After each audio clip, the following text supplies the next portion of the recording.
Welcome to Dialogue. 5 years ago, an article in The Economist famously asked the question, can China become a scientific superpower? Just recently, that same magazine offered an answer, but appearing as another question with the title, The Rise of Chinese Science, Welcome or Worrying? What is the progress of China's scientific sector? What does it mean for the world and humanity? And finally, given the ongoing tensions between China and the US, should the two countries collaborate more or less? Join us for our discussion today from Beijing. I'm Xu Qinduo.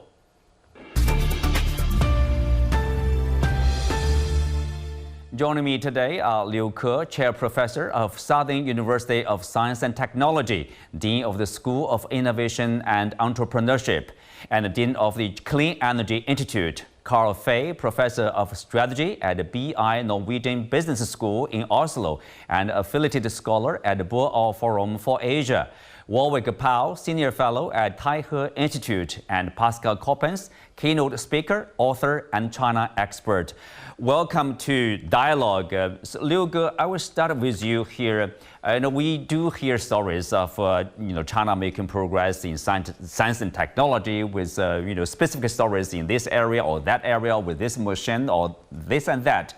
Tell us, what's your understanding where China is in terms of science and technology in the global situation? Well, as we all know, in recent years, China increased its R&D budget, no matter for universities or research institutes or industry a lot. And also many returnees as well as local graduates, China now probably produce the most PhDs among all the countries in the world. So with all the investment, with all the economic development, with all the universities, plus Chinese Academy of Science, as well as those industrial research institutes in those big companies, no matter state-owned or the private sector. So if you look at the R&D budget, China is already in one of the largest investments there. With all the investment as time going, so there's a more and more scientific, no matter results, no matter from publication point of view, you look at the Nature Index, look at the publications, Nature Science, or look at some of those big scientific projects, right? The space project, as well as like the telescopes, also in the deep ocean, deep sea, deep earth. There are a lot of big scientific programs going on in China. So I think now China and the US, and of course Europe, EU, become the three major largest R&D, or you could call continental or countries or organizations in the world. So with all the investment there, it's a natural result. I think it's a natural result. So, Carl, do you agree with Liu Ke that after years of or decades of investment and, of course, a focus on science and technology, China is indeed making, tremendous progress? So I partially agree and partially don't. I do think that the transformation that Chinese higher education has gone through over the last 20 years is probably the largest and most impressive that's ever happened around the world. And in terms of things like the number of patents filed, now China leads for the world. This is really impressive. If you look at journal publication, China's really at the top as well. However, I do think China needs to progress more on creativity. If you look at authorship teams, very often the Chinese scholars are the people who are doing a lot of the hard work of data analysis and sort of carrying out things. However, in creativity, innovation, which is critical to really make those absolute top impacts, I think that China lags somewhat behind. And I think that's partially due to the education system where so much focus has been on memorization. No one can memorize as well as Chinese students. However, now with AI, with the internet, there's not such a great benefit to know a lot of knowledge. It's about using knowledge in creative ways. And I'm hopeful that now the next stage of China's evolution will be to push this creativity envelope, which I'm very confident that China can do, but it needs to take that step forward. Well, Warwick, of course, I think most of the people would agree, yes, indeed, there's remarkable progress over the past decades. We mentioned about these journals published or the index, Nature, for example. For those who are not familiar with this, we have a few numbers here. For example, in 2003, America produced 20 times more of these high-impact papers than China. According to data from Clarivate, a science analytics company. By 2013, 10 years later, the US produced about 4 times the number of top papers than China. And in 2022, China surpassed both the US and the entire European Union. Warwick, what's your initial response to these numbers, and to what factors do you attribute it to this success to? Yeah, look, as the other guests have already mentioned, these numbers and the rate of growth and the sheer volume really speaks to the results of probably more than 20 years of investment, actually, because we're talking about the effects of generational capacity building. So I think the first thing to notice is that the achievement of these sorts of outcomes is actually quite remarkable. In fact, I don't think that there is any other society that has achieved such a large volume of development in such a short space of time. I think also there is actually an underestimation of the extent to which there is actually creativity. And I'll draw 2 observations here. One is that there is data which shows that publications involving Chinese authors actually correlate quite tightly with references outside of the narrow sphere in which that particular piece of work is being done. And an aspect of creativity and innovation is the ability to step across disciplinary boundaries. The second thing that I think we need to bear in mind is that the application of many technical advances has actually taken place in the development of what some people would call a technology society. So in one respect, there is a lack of breakthrough innovation that we might usually associate with leading edge innovation, but there is an incredible amount of practical innovation and practical applied creativity. Well, let's turn to Pascal. Pascal, you wrote a book on the Chinese innovation. Share with us, what's your finding? What are your findings? What's your discovery here?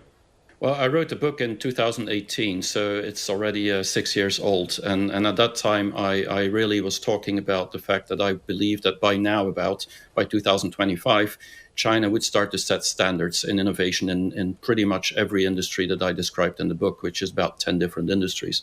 And if I look back today, we're talking about 6 years. Most of these industries, China already achieved standards which are mind-boggling. If you think about telecommunication or electrical vehicles, or even these days biotech, it's really impressive.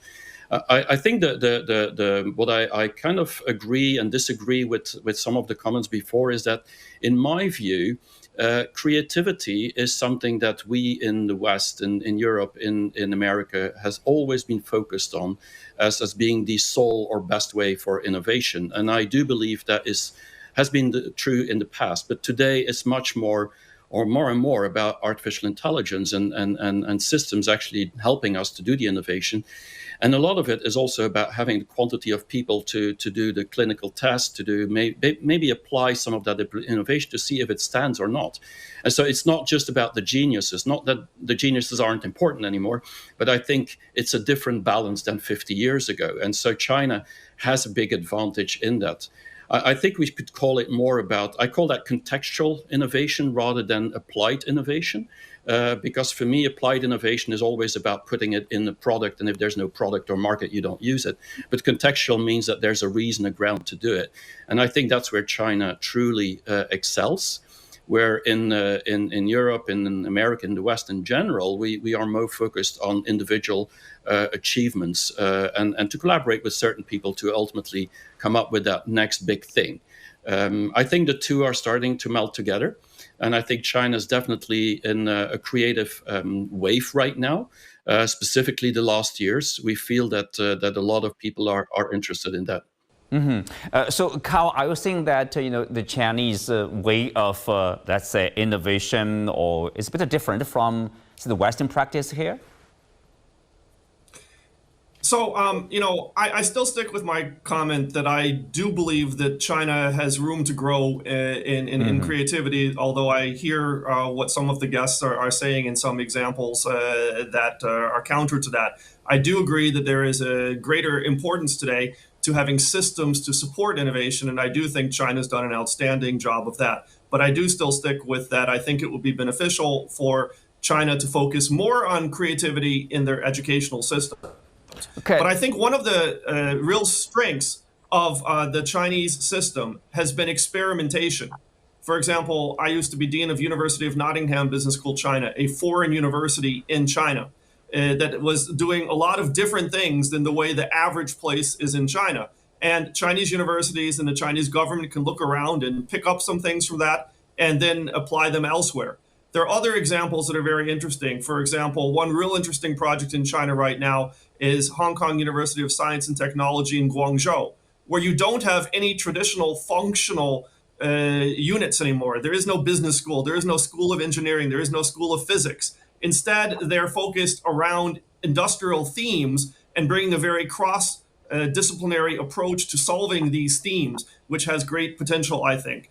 So I think one of the key strengths that China's done really well with is allowing experimentation, and even encouraging experimentation, seeing what works, and then replicating that and moving forward. That's one of the reasons that China's been able to make such progress in a short amount of time. Well, Luke, do you agree? Okay, here on one hand, of course, we have a large number in terms of population, in terms of graduates, in terms of engineers, researchers, because we have the largest, or used to be the largest population in the world, and of course, and we have a practice of experimenting things since the start of the reform and opening up, on pilot programs. Is that part of the strength of the system here? I think so.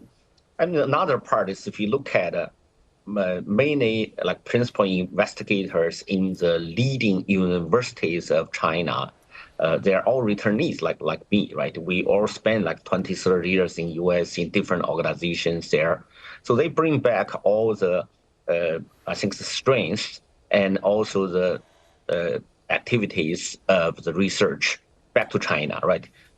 So our return China close 14 years, right? We've been working out, I started my career after my PhD in Exxon's corporate research, one of the biggest oil companies. Now worked for United Technologies, UTC fuel cells research, now joined GE Global Research. We were being in the best industrial labs in the US. And also many other returnees. If you look at the president of most of the universities of China, they probably more than half of them, they've been educated either in US, Europe, Australia, or other countries there.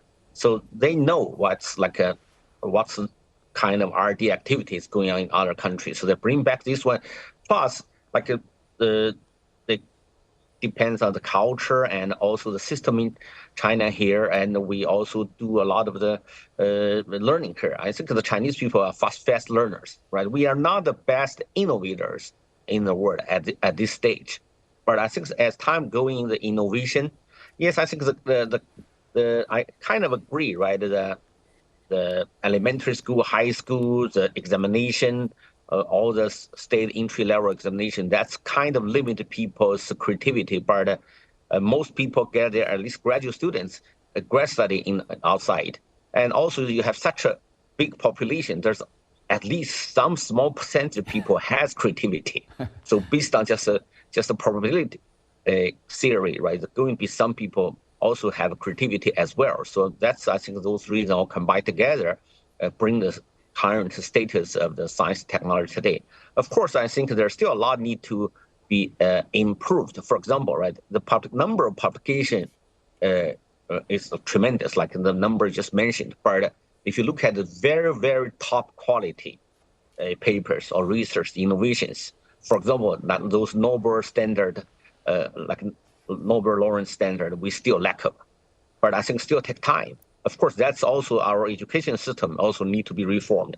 Not only all the university level, but starting from the very beginning, right? Elementary school up till like middle school, high school. I kind of agree with the other guests saying that with all the AIs developed there, just memorize is not no longer that like it's still important, but it's not that critical, right? In old days, we call like knowledge is power. Knowledge is still the power, but in modern days, the creativity is power. Creativity is much more important than knowledge. Because now with one Apple phone, you can have all the knowledge of the world stored in that Apple phone, but just knowledge is not good enough. I think we need more focus on how to enhance the creativity, also from education from very beginning. So that's a part I think China still has a lot of room to grow. Although we made a great progress, but I think there's still a lot need to learn and a lot need to be improved. Well, of course, people is one of the elements, mentioned in the Economist magazine, talking about the reshaping of the Chinese science. The other factors they mentioned is money, basically investment, and then equipment. And of course, in addition to people, mostly returnees from overseas studies there. Tell us more about investment and equipment. What do they refer to? Like equipment. I mean, in every society, every country, if there's a lab, you need equipment, right? I'm sure that accompanying an investment in people, of course, requires an investment in the hard infrastructure, the tools and the equipment that people will use. You mentioned laboratory equipment, of course, but in this day and age, we're also looking at data centers and computational capacity and the pipes that can move data quickly to enable researchers to collaborate. So I think we're looking at an entire ecosystem that has been developed over the course of the last 20 to 30 years. I think the other point about this, and I think this goes to the general comments from everybody here tonight, is that there is a need to continue to push the envelope about how you get those cross-disciplinary connectivities to open up the spaces in which unexplored areas could emerge and where new framings of the world might reveal themselves, and a continual investment in people and a continual investment in equipment and facilities will be necessary for that. So, in many ways, this is an ecosystem that you can't just rest on your laurels in. You've got to keep investing and keep moving forward. Let's take a look at the area. They say people basically agree. China is strong, and the area China is still weak. According to the article, then China is strong in materials science, chemistry, environment and ecology, physics, and then China is lagging behind in terms of space science, clinical medicine, immunology. So Pascal, why China is lacking in this particular area? For example, space science, clinical medicine, immunology, but we are ahead of other countries in terms of material science.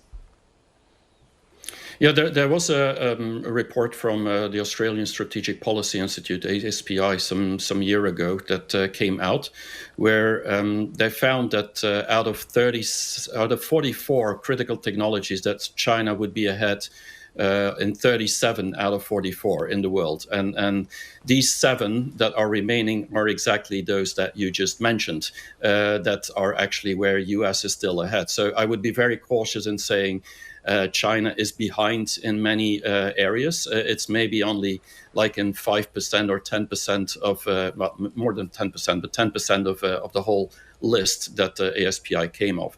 So why China is behind is most likely because that has not been their focus in the last years. Now, if you talk about space, I mean, of course, they're talking about small satellites. They're not talking about going to the moon because China did that already twice. And so I think that's a different story. Of course, vaccines is in there. There's things like ChatGPT and large language models. So there's a lot of things that came out the last years. What's interesting is to weigh that against the big bulk of other technologies that China is still ahead. So I don't see China being too much behind because of certain reasons.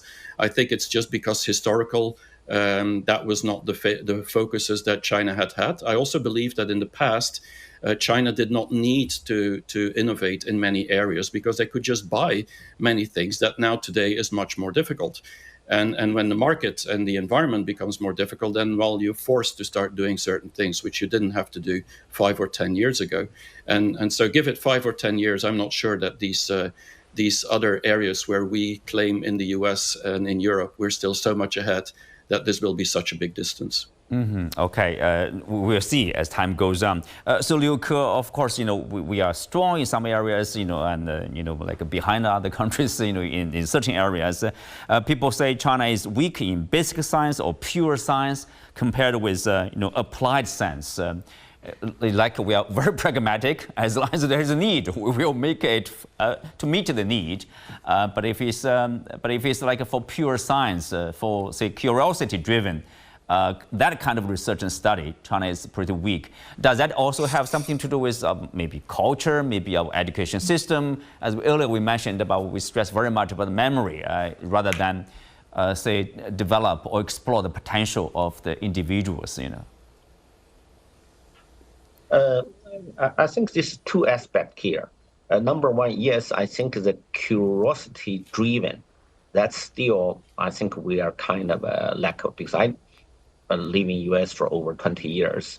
If I look at the professors in university in the US, right, they are most like a curiosity or interest driven, right? Because they have many other opportunities. If they just want to make money, they have many other career paths to choose. The reason they choose as a professor is because they just have passion and curiosity and interest on science. In China, it's probably because of historical culture reason. The certain people doing research is for the curiosity or industry, but certainly it's for just make a living there. So that's the one part. And another part, as far as people always say, oh, China is strong applying science and basic science. I kind of actually do not agree with this. Depends on your definition, right? Because if we look at the basic science to create a paper, China already have enough publications here.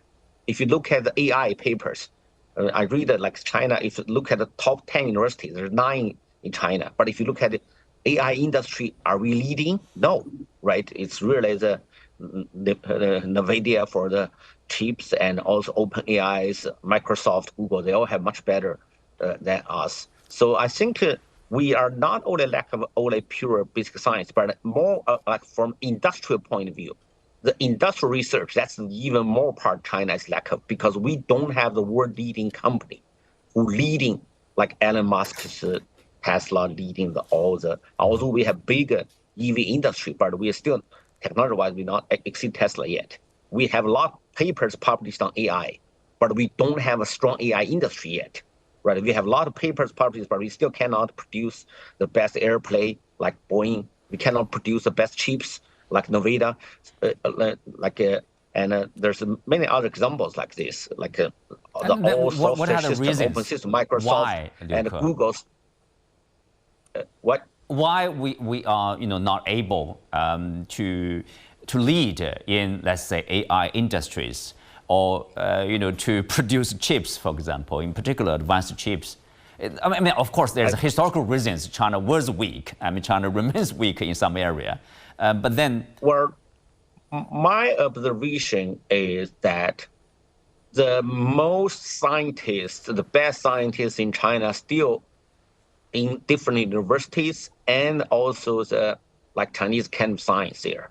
So the industrial research, right? We have like company we all know like Huawei, and I'm not sure if I should mention their name in this program or not. But they already growing, they're learning, they learning how those multinationals to do research, right? They put like about 140 something billion RMB in research budget. That's already one of the biggest research budget, right? It's actually more than Chinese computer science, but we only have one. We don't like US. We have like just AI. We have like Google. We have Microsoft. We have all those big sevens, right? They all put like many research in one company. They do the organizational research because the industry. But I was work for the multinational there. So that part, I think, my observation is that's the most part China is lacking. It's not the paper. China already have enough paper. So a lot of people say China is not good at basic science. If not basic science, although we are lack of the best paper, the top paper, but if the total amount, right? If you look at investment on the big science, so I think we already did a lot. Yes. Okay. If you compare the basic papers versus the industry, I think we are lacking those companies like who produce big airplane like Boeing. Right? We need the industrial research is the part we need to enhance, not only emphasize the basic science. Industrial part. Well, on that note, we come to the end of today's show. Many thanks to our guests. You can also watch us on the CGTN app on YouTube. I'm Xu Qinduo. Thanks for being with us. See you next time.